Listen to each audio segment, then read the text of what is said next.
موضوع الدرس فی کمال قدرت اللہ وعلمہ فی تخلیق الانسان والجان، سورۃ الحجر، تفسیر ابن کثیر۔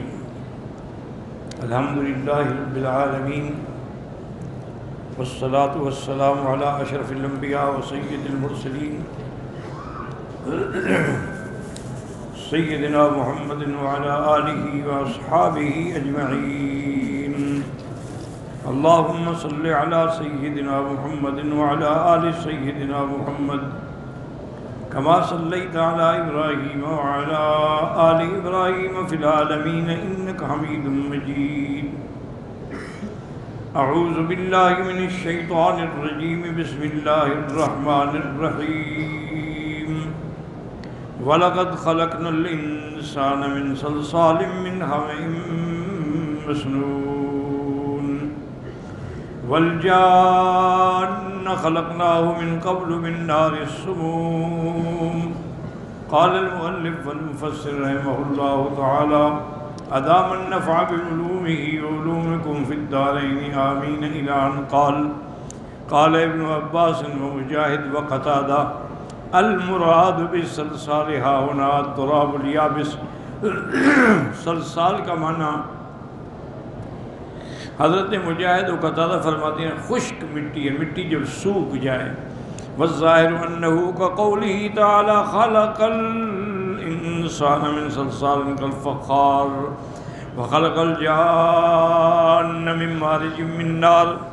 وعن مجاہد ایضا الصلصال المنتن، یعنی مٹی سوکھ جائے اور اس میں ہوا بھی پیدا ہو جائے۔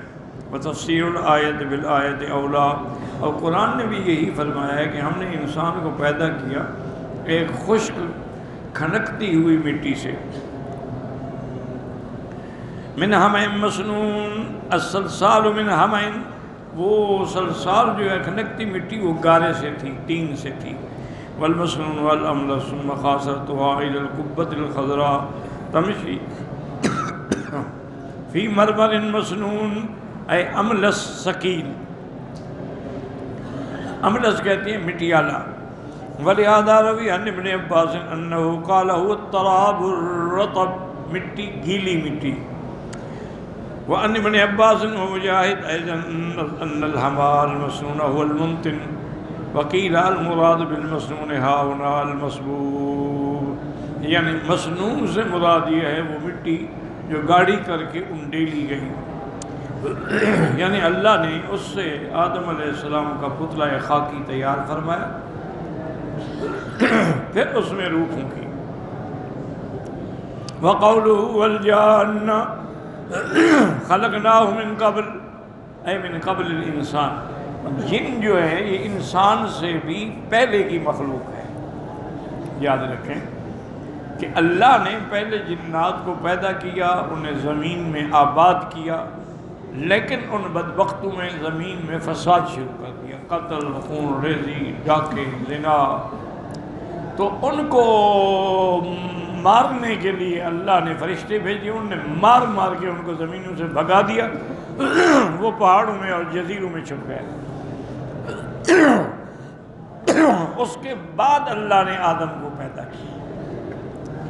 اسی لیے جب اللہ نے فرمایا تھا نا آدم علیہ السلام کے بارے میں ملائکہ سے، وَإِذْ قَالَ رَبُّكَ لِلْمَلَائِكَةِ إِنِّي جَاعِلٌ فِي الْأَرْضِ خَلِيفَةً قَالُوا أَتَجْعَلُ فِيهَا مَن يُفْسِدُ فِيهَا، پھر آپ ایک ایسی مخلوق بنا رہے ہیں جو آگے فساد کریں گے، خون بہائیں گے۔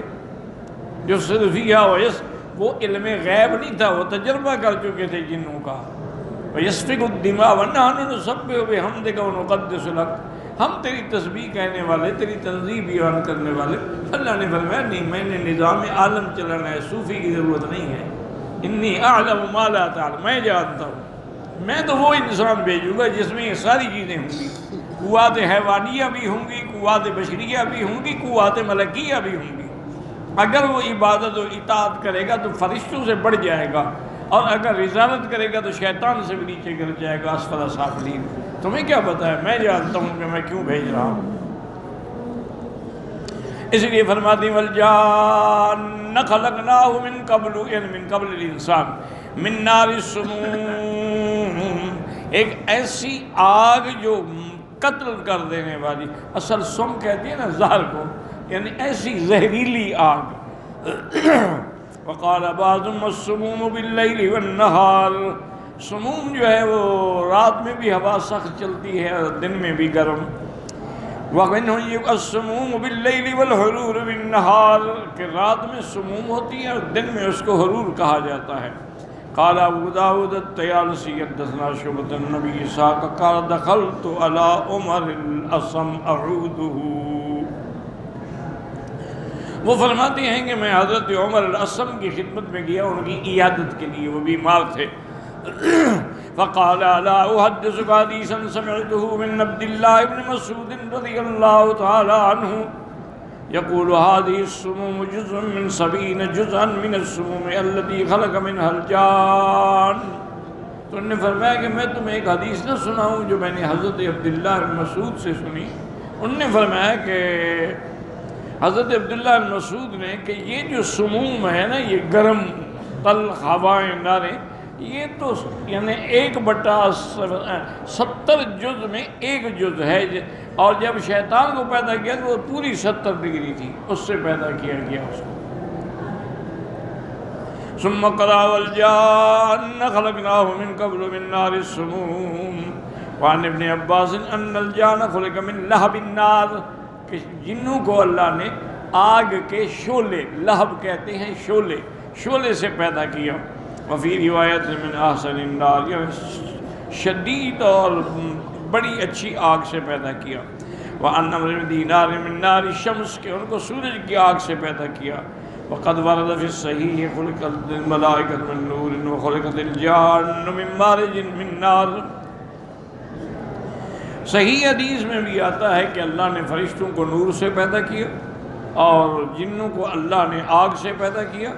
وخلق آدم مما وصف لكم، اور آدم علیہ السلام کو اللہ نے من صلصال من حمأ مسنون۔ وَإِذْ قَالَ رَبُّكَ لِلْمَلَائِكَةِ إِنِّي خَالِقٌ بَشَرًا مِّن صَلْصَالٍ مِّنْ حَمَإٍ مَّسْنُونٍ فَإِذَا سَوَّيْتُهُ وَنَفَخْتُ فِيهِ مِن رُّوحِي فَقَعُوا لَهُ سَاجِدِينَ فسجد الملائکۃ کلہم اجمعون الا ابلیس ابى ان یکون مع الساجدین۔ قال یا ابلیس ما لک الا تکون مع الساجدین؟ قال لم اکن لاسجد لبشر خلقته من صلصال من حمأ مسنون۔ یذکر تعالی تنویہہ بذکر آدم فی ملائکتہ، اللہ نے آدم علیہ السلام کے بارے میں ملائکہ سے ان کے پیدا کرنے سے بھی پہلے ذکر فرمایا، یہ آدم علیہ السلام کی شان ہے۔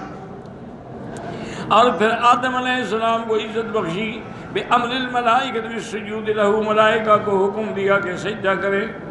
وَيَذْكُرْ تَخَلَّفَ إِبْلِيسَ عَدُوَّهُ عَنِ السُّجُودِ لَهُ مِن بَيْنِ سَائِرِ الْمَلَائِكَةِ حَسَدًا، اور یہ بھی ذکر کیا کہ ابلیس نے سجدہ نہ کیا، سب ملائکہ نے کیا، وہ بھی ملائکہ میں رہتا تھا لیکن سجدہ نہیں کیا۔ کیوں نہیں کیا؟ حسداً و کفراً و عناداً و استکباراً، بطور حسد کے، بطور کفر کے اور بطور عناد کے، اور اپنی بڑائی استکباراً و افتخاراً بالباطل۔ اور یہ بھی یاد رکھیں کہ علماء نے لکھا ہے کہ سب سے پہلا گناہ جو آسمانوں میں ہوا ہے وہ حسد ہے۔ حسد ایسی بری چیز ہے، لیکن یاد رکھیں ایک لفظ ہے حسد، ایک ہے غبطہ، ان دونوں میں فرق ہے۔ حسد کا معنی یہ ہوتا ہے کہ آدمی کسی کی اچھی چیز دیکھے تو کہے کہ اس سے چھن جائے اور مجھے مل جائے، یہ حسد ہے۔ اور غبطہ یہ ہوتا ہے کہ یا اللہ اس کو آپ نے اتنی بڑی نعمت دی ہے تو مجھے بھی عطا فرما، وہ تو جائز ہے۔ اسی لیے ایک حدیث میں لفظ تو آیا ہے حسد کا، لیکن مراد غبطہ ہے، یاد رکھو۔ لا حسد الا فی اثنین، حضور نے فرمایا کہ غبطہ جائز نہیں مگر دو آدمیوں میں، رجل عالم علمہ اللہ علما فعلمہ، کسی کو اللہ نے علم دیا اور وہ آگے پھیلا رہا ہے، اس سے بھی یہ آدمی غبطہ کرتا کہ اللہ مجھے بھی علم دیتے میں بھی پھیلاتا۔ وَرَجُلٌ آتَاهُ اللَّهُ مَالًا، اور ایک آدمی جس کو اللہ نے مال دیا، وہ رات دن خیراتیں کر رہا ہے، صدقہ کر رہا ہے، وہ کہتا ہے یا اللہ مجھے بھی آپ دیتے تو میں بھی خیرات کرتا. تو یہ غبطہ ہے، لیکن لفظ حسد ہے. تو کبھی حسد بمانے غبطہ بھی آ جاتا ہے اور غبطہ بمانے حسد بھی آ جاتا ہے، تو ہمیشہ یاد رکھیں. لیکن سب سے پہلا گناہ جو آسمانوں میں ہوا وہ حسد ہے. ابلیس نے آدم کا شان دیکھ کے حسد کیا، اس لیے سجدہ نہیں کیا. اور زمین میں بھی پہلا گناہ حسد ہے کہ قابیل نے اپنے بھائی حابیل پہ حسد کیا کہ اس کی بیوی خوبصورت ہو اور میری بیوی بدصورت ہو. حسد کیا اس نے اور اسی میں اپنے بھائی کو قتل کر ڈالا. تو سب سے پہلا گناہ آسمانوں میں بھی حسد ہے اور زمینوں میں بھی حسد ہے. اسی لیے عربوں کا ایک محاورہ ہے، حدیث نہیں ہے، محاورہ الحسود لا یسود، کہ حسد کرنے والا کبھی کامیاب نہیں ہوتا، وہ ہمیشہ برباد رہتا ہے اور اپنے آپ کو جلاتا رہتا ہے. خود جل رہا ہے، اس کے ہاتھ میں تو ہے کچھ نہیں کہ کسی سے کوئی چھین لے. وَلِهَذَا قَالَ لَمْ أَكُنْ لِأَسْجُدَ لِبَشَرٍ خَلَقْتَهُ مِنْ صَلْصَالٍ مِنْ حَمَإٍ مَسْنُونٍ. جیسے دوسری آیت میں کہتے ہیں أَنَا خَيْرٌ مِنْهُ خَلَقْتَنِي مِنْ نَارٍ وَخَلَقْتَهُ مِنْ طِينٍ. میں کیوں سجدہ کروں؟ آپ نے مجھے آگ سے بنایا ہے، آگ اٹھنے والی، روشن ہونے والی، اچھل جانے والی، مٹی تو نیچے پڑی ہوتی ہے، میں اس کو سجدہ کروں. وَقَوْلُهُ عَلَيْتَكَ هَذَا الَّذِي كَرَّمْتَ عَلَيَّ، اس کو آپ نے میرے اوپر بزرگی دے دی. وَقَدْ رَوَى ابْنُ جَرِيرٍ هَا هُنَا عَصْرًا غَرِيبًا عَجِيبًا مِنْ حَدِيثِ شَبِيبِ بْنِ بِشْرٍ بْنِ عَبَّاسٍ قَالَ لَمَّا خَلَقَ اللَّهُ الْمَلَائِكَةَ قَالَ إِنِّي خَالِقٌ بَشَرًا مِنْ طِينٍ فَإِذَا سَوَّيْتُهُ وَنَفَخْتُ فِيهِ مِنْ رُوحِي فَقَعُوا لَهُ سَاجِدِينَ. ایک یہ بھی قصہ نقل کیا گیا ہے، یہ حقیقت نہیں ہے، ایسے عجیب ضعیف روایت ہے کہ جس کا اصل ہی کوئی نہیں. لیکن علماء لکھتے کیوں ہیں؟ تاکہ آدمی ہوشیار ہو جائے کہ ایسی باتیں بھی نقل ہوتی ہیں. کہ جب اللہ نے فرشتوں کو پیدا کیا تو فرمایا کہ میں ایک انسان مٹی سے پیدا کروں گا، جب اس کو بنا لوں اس کے اندر روح پھونک دوں تو آپ سجدہ کرنے کا لا نفعل، ہم تو سجدہ نہیں کریں گے. فَأَرْسَلَ عَلَيْهِمْ نَارٍ فَأَحْرَقَتْهُمْ، اللہ نے ایک آگ بھیجی، اس نے ان ملائکہ کو جلا ڈالا. ثُمَّ خَلَقَ مَلَائِكَةً أُخْرَى وَقَالَ لَهُمْ مِثْلَ ذَلِكَ، پھر اللہ نے ایک اور ملائکہ کی مخلوق پیدا کی، ان نے بھی کہا کہ لا نفعل، ہم سجدہ نہیں کرتے. فَأَرْسَلَ عَلَيْهِمْ نَارٍ فَأَحْرَقَتْهُمْ ثُمَّ خَلَقَ مَلَائِكَةً أُخْرَى وَقَالَ إِنِّي خَالِقٌ بَشَرًا مِنْ طِينٍ فَإِذَا أَنَا خَلَقْتُهُ فَاسْجُدُوا لَهُ فَأَبَوْا فَأَرْسَلَ عَلَيْهِمْ نَارًا فَأَحْرَقَتْهُمْ ثُمَّ خَلَقَ مَلَائِكَةً وَقَالَ إِنِّي خَالِقٌ بَشَرًا مِنْ طِينٍ فَإِذَا أَنَا خَلَقْتُهُ فَاسْجُدُوا لَهُ قَالُوا سَمِعْنَا وَأَطَعْنَا. پھر یہ آخری دفعہ فرشتوں کو پیدا کیا تو نے کہا ہاں ہم اطاعت کریں گے. إِلَّا إِبْلِيسَ كَانَ مِنَ الْكَافِرِينَ الْأَوَّلِينَ وفی ثبوت هذا انه بعد. ابو فضل فرمایا اس روایت کے ثابت ہونے کا بھی کوئی اصل نہیں، یہ اسرائیلی روایات ہے، یاد رکھیں. یہ اسرائیلی روایات جو ہے نا، ان کے بارے میں علماء کا ایک قاعدہ کلیہ یاد رکھ لیں طالب علم کہ لا نصدق ولا نکذب، نہ ہم ان کی تصدیق کریں گے نہ ہم ان کی تکذیب کریں گے.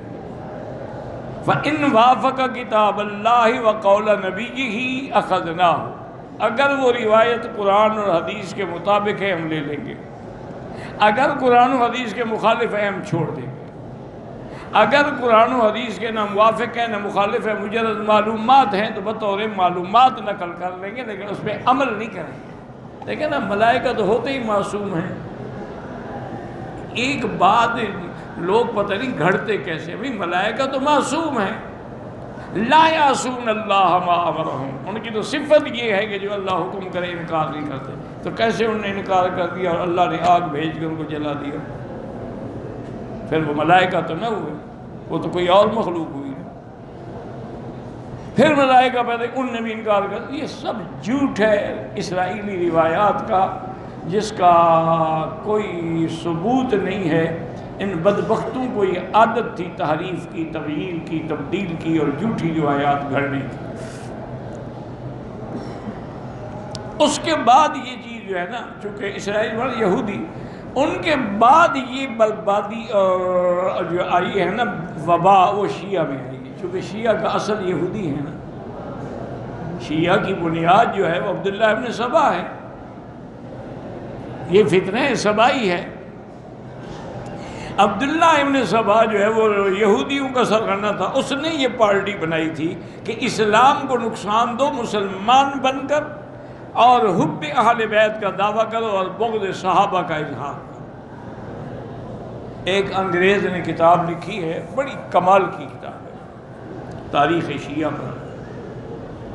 اصل مشکل یہ ہے کہ آج کل میرے اپنی برادری جو ہے نا، مولوی تو میری برادری ہے نا بھائی، ان کو ایک بیماری ہے، محنت نہیں کرتے۔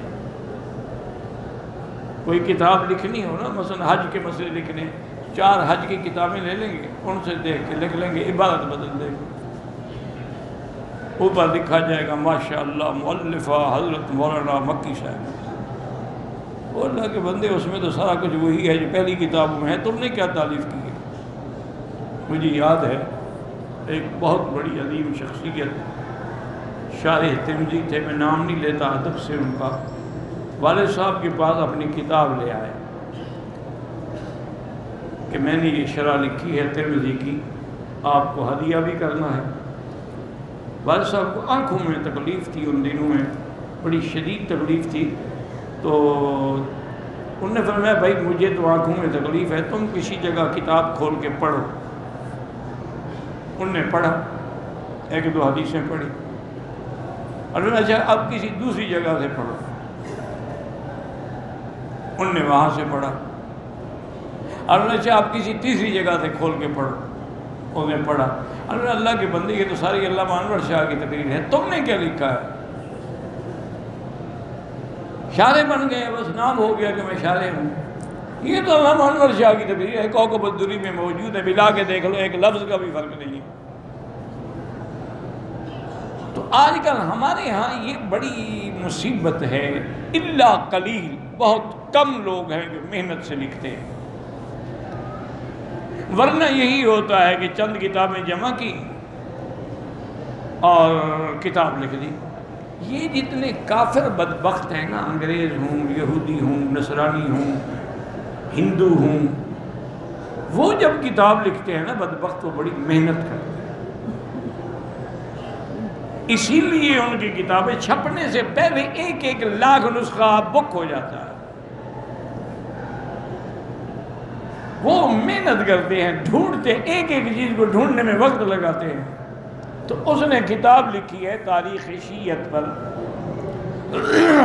اور اس کا خلاصہ یہ ہے، اس نے کہا کہ شیعہ مذہب نہیں ہے،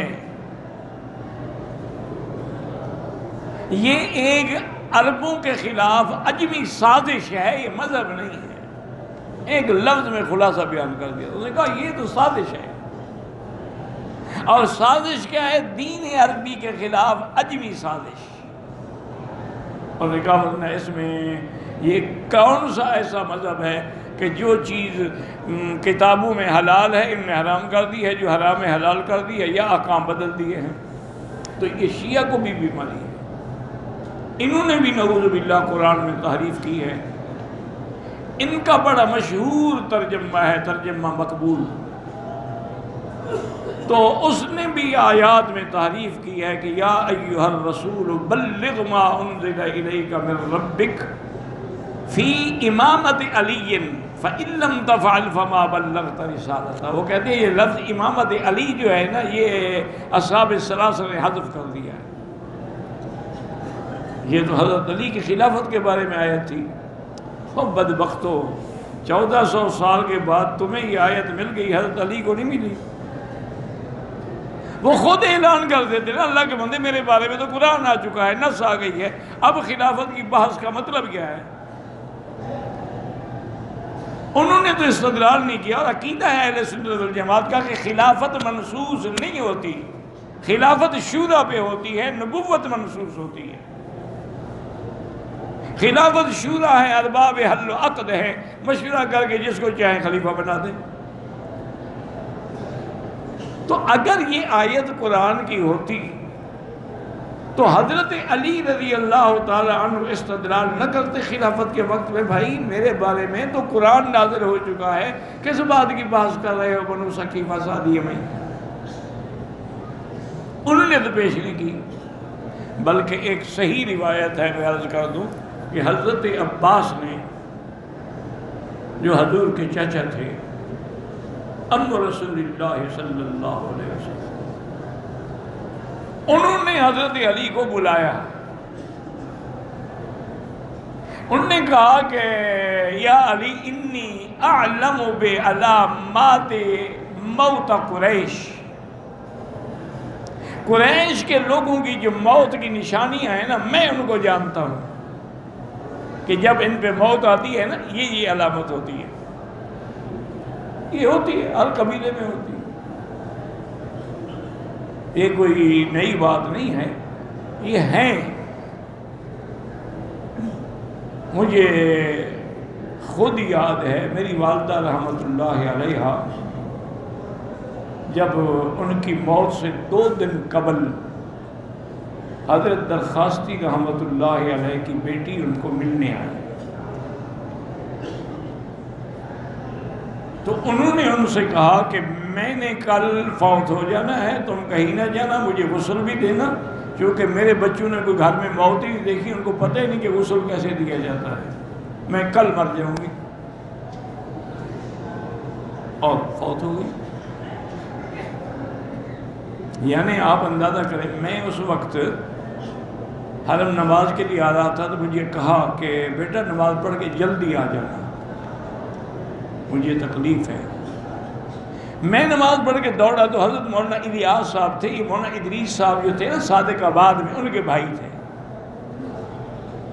اور بہت بڑے اللہ والے تھے، روزانہ ایک منزل تھی ان کی قرآن پاک، جب تک قرآن ختم نہ ہو ان کو نیند نہیں آتی، ساری رات گزر جائے بیٹھے پڑھ رہے ہیں، وہ بھی میرے ساتھ تھے۔ تو ہم اپنے گھر کے دروازے کے سیڑھیوں کے جب قریب آئے تو اندر سے لا الہ الا اللہ لا الہ الا اللہ آواز آ رہی تھی، تو مولانا نے مجھ سے پوچھا کہ کس کی آواز؟ نے کہا آواز تو میری والدہ کی لگتی ہے۔ انہوں نے کہا تم کہتے ہیں والدہ بیمار ہے، یہ تو کسی نوجوان عورت کی آواز لگتی ہے۔ میں اندر آیا، انہوں نے کہا اچھا میرا کلمہ سن لو، ایمان کی شرائط سن لو، میری موت کا وقت آ گیا ہے، آمنت باللہ صاحب پڑھا، پھر لا الہ الا اللہ محمد رسول اللہ صلی اللہ علیہ وسلم۔ تو یہ ہوتا ہے، کوئی نئی بات نہیں ہے، اللہ اپنے لوگوں کو علم دے دیتے ہیں، یہ غیب نہیں، یہ قرآن ہے کہ ان الذین قالوا ربنا اللہ ثم استقاموا تتنزل علیہم الملائکۃ الا تخافوا ولا تحزنوا وابشروا بالجنۃ التی، ملائکہ آ جاتے ہیں، کہتے ہیں کہ کیوں ڈر رہے ہیں، خوش ہو جاؤ، ہم جو ہیں تمہارے ساتھ۔ تو پہلے موت سے پہلے فرشتے، موت کے بعد آئیں تو کہنے کا کیا فائدہ، وہ پہلے آتے، اور اللہ والوں کو وہ ملائکہ نظر آ رہے ہوتے ہیں، عام آدمی کو وہ نظر نہیں آتے ہیں۔ تو اس لیے حضرت عباس نے فرمایا کہ میں جانتا ہوں سرکار دو جہاں کی وفات کا وقت قریب آ گیا ہے، میرا مشورہ یہ ہے کہ آپ جائیں اور حضرت سے آپ حضور کی وفات کے بعد خلافت لکھوا لیں، یہ تو صحیح روایات میں موجود ہے۔ تو حضرت علی نے عرض کیا، انہوں نے کہا کہ حضرت کیا کہہ رہے ہیں آپ، ایک حضور کی وفات قریب ہے اور ہم جائیں خلافت لکھوانے کے لیے؟ تو کوئی عقل بھی ہے کہ ایک آدمی موت کے حالات میں گزر رہا ہو، ہم کہیں جی ہمیں خلافت تو لکھنا ہے؟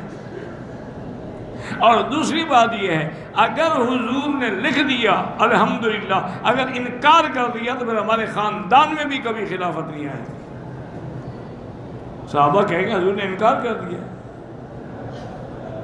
اس لیے یہ لوگ بناتے ہیں روایات، اللہ تبارک و تعالیٰ معاف کرے، گھڑتے رہتے ہیں اپنی طرف سے۔ تو بہرحال یہ بھی گھڑی ہوئی روایت ہے۔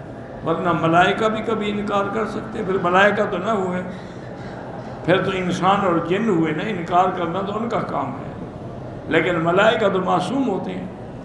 قال فاخرج منها فإنك رجيم وإن عليك اللعنة إلى يوم الدين قال رب فأنذرني إلى يوم يبعثون قال فإنك من المنذرين إلى يوم الوقت المعلوم ذكر تعالى أنه أمر إبليس أمرا كونيا لا يخالف ولا يمانع بالخروج من المنزلة التي كان فيها من الملأ الأعلى۔ ایک امر ہوتا ہے تشریعی، ایک امر ہوتا ہے کونی۔ کونی امر کا معنی ہوتا ہے کہ جو بدل ہی نہیں سکتا، ٹل ہی نہیں سکتا۔ تشریعی امر اللہ نے حکم دے دیا، کسی نے تعمیل کی کسی نے نہ کی، یہ امر کونی تھا، اور اگر اس پہ وہ عمل کرتا تو وہ بدبخت ملأ اعلیٰ سے محروم نہ ہوتا۔ وَأَنَّهُ رَجِيمٌ رجیم فعیل بمعنی مفعول ہے، یہاں صیغہ جو ہے فعیل کا ہے لیکن معنی جو ہے وہ مفعول کا ہے، یعنی مرجوم، جیسے کہتے ہیں قتیل، فعیل کا صیغہ ہے معنی مقتول ہوتا ہے، جری فعیل کا صیغہ ہے معنی مجروح ہوتا ہے، تو یہاں بھی رجیم جو ہے مرجوم کے معنی میں ہے۔ وَأَنَّهُ قَدْ أَتْبَعَهُ لَعْنَةً لَا تَزَالُ مُتَّصِلَةً بِهِ لَاحِقَةً لَهُ مُتَوَاتِرَةً عَلَيْهِ إِلَى يَوْمِ الْقِيَامَةِ، اور اللہ نے اس پہ ایسی لعنت فرمائی جو ہمیشہ اس کے ساتھ رہے گی، قیامت تک لعنت رہے گی۔ وعن سعید بن جبیر انه قال لما لعن الله ابلیس تغیر صورته عن صورت الملائکة ورن رنة فكل رنة في الدنيا الى يوم القیامة منها۔ اب ایک روایت سعید بن جبیر سے یہ بھی ہے کہ جب اللہ نے ابلیس پہ لعنت کی تو اس کی شکل جو تھی فرشتوں والی وہ بدل گئی، اس کے معنی ہے کہ پہلے فرشتہ تھا۔ یہ بھی روایت جو ہے قابل حجت نہیں ہے، وہ فرشتہ نہیں تھا، پہلے ہی وہ جن تھا، ملأ اعلیٰ میں ساتھ رہتا تھا۔ کہتا ہے کہ اس نے آواز نکالی رونے کی، ایسی آواز جو آج تک بھی باقی ہے۔ وَأَنَّهُ لَمَّا تَحَقَّقَ الْغَضَبُ الَّذِي لَا مَرَدَّ لَهُ، جب اللہ کا غضب ثابت ہو گیا جس کو کوئی ٹال نہیں سکتا، سَأَلَ مِن تَمَامِ حَسَدِهِ لِآدَمَ وَذُرِّيَّتِهِ النَّظَرَةَ إِلَى يَوْمِ الْقِيَامَةِ، اپنے حسد کی بنا پہ اس نے اللہ سے سوال کیا کہ یا اللہ مجھے مہلت دے دیں اس وقت تک جس دن لوگ قبروں سے کھڑے ہوں گے۔ اب سمجھو کہ اتنا ذہین تھا بدبخت، کیا دعا انذرنی الی یوم یبعثون، اس دن جس دن لوگ مردے کھڑے ہوں، جب مردے کھڑے ہو جائیں گے پھر تو کوئی مرے گا ہی نہیں نا، معنی ہے کہ میری حیات دائمی ہو، مجھے موت ہی نہ آئے، کیونکہ اللہ جو حی قیوم ہے تو یہ بھی تو اپوزیشن لیڈر ہے نا، اس لیے وہ کہتا ہے کہ میں بھی ہمیشہ زندہ رہوں۔ تو ایک بات یاد رکھیں کہ اس حالت میں شیطان کا دعا مانگنا، اس لیے بڑے بڑے علماء نے اور ایک اللہ کے ولی نے بڑی عجیب بات لکھی،